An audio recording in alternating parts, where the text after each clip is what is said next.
Halo guys, aku Farhan. Mungkin kalian udah gak asing dengan gerakan 30 September atau G30S yang mengakibatkan 6 jenderal dan 1 perwira gugur sebagai pahlawan revolusi. Nah, tapi kalian tahu nggak sih, sebenarnya PKI sebelumnya pernah melakukan pemberontakan yang memperparah keadaan di negara kita di tengah revolusi nasional. Ya, pemberontakan PKI Madiun 1948. Mau tahu bagaimana peristiwanya? Yuk, kita simak! Peristiwa PKI Madiun 1948 setidaknya dilatar belakangi oleh beberapa hal. Pertama, kejatuhan kabinet Amir Syarifuddin akibat Perjanjian Renville. Perjanjian Renville mengakibatkan menyempitnya wilayah Republik Indonesia yang hanya menyisakan Jawa, Sumatera, dan Yogyakarta. Kedua, pembentukan Front Demokrasi Rakyat (FDR) sebagai oposisi kabinet Hatta oleh Amir Syarifuddin yang terdiri dari PKI, SOBSI, BTI, dan partai sayap kiri lainnya. 3. Program Rekonstruksi dan Rasionalisasi (RERA) Angkatan Bersenjata oleh Muhammad Hatta. Program ini dilakukan dengan mengurangi jumlah tentara dan laskar serta menghapus jabatan militer di Surakarta untuk membentuk tentara yang profesional.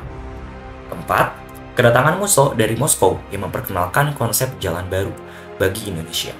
Konsep jalan baru Musso menghendaki suatu partai kelas buruh dengan nama yang bersejarah, yakni PKI. PKI yang difusikan dengan partai dan organisasi sayap kiri lainnya ditujukan untuk memimpin revolusi proletariat melalui pemerintahan Front Nasional. Dalam peristiwa ini, setidaknya ada beberapa tokoh yang terlibat. Di antaranya, dari pihak FDR terdapat Amir Syarifuddin dan Musso yang memimpin pemberontakan ini. Sedangkan dari pihak pemerintah, dipimpin oleh Insinyur Soekarno, Muhammad Hatta, Gatot Subroto, dan Aha Nasution. Pemberontakan diawali dengan pemukulan massal yang dilakukan oleh ribuan buruh di Delanggu, Solo, pada Mei hingga Juli 1948. Keadaan diperparah dengan kedatangan Musso ke Indonesia pada bulan Agustus yang melakukan provokasi terhadap rakyat dan tentara untuk melakukan pemukulan massal. Pemberontakan yang semakin meluas pada akhirnya terkonsentrasi di wilayah Madiun, yang dijadikan sebagai basis perjuangan mereka dalam mendirikan Republik Soviet Indonesia pada 18 September 1948. Dengan segera, FDR mengambil gedung-gedung vital seperti gedung pemerintahan, gedung komunikasi, dan markas tentara. Pada 19 September 1948, akhirnya Musso mendirikan dan mendeklarasikan Republik Soviet Indonesia sebagai tandingan dari Republik Indonesianya Soekarno-Hatta.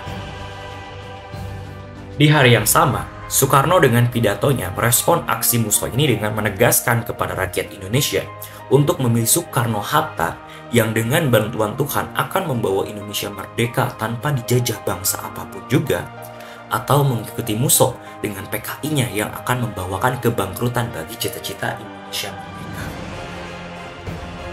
Untuk menumpas gerakan pemberontakan di Madiun, dipilihlah Kolonel Gatot Subroto dan Kolonel Aha Nasution untuk melancarkan operasi militer.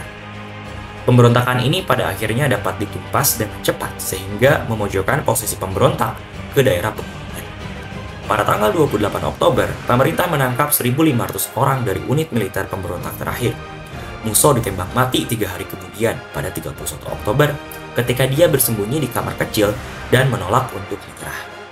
Jenazahnya dibawa ke Ponorogo untuk dipamerkan ke publik sebelum akhirnya dibakar. Pada 19 Desember, Amir Syarifuddin, Maruto Darusman, Djoko Siono, Suripno, dan para pemimpin FDR lainnya dieksekusi.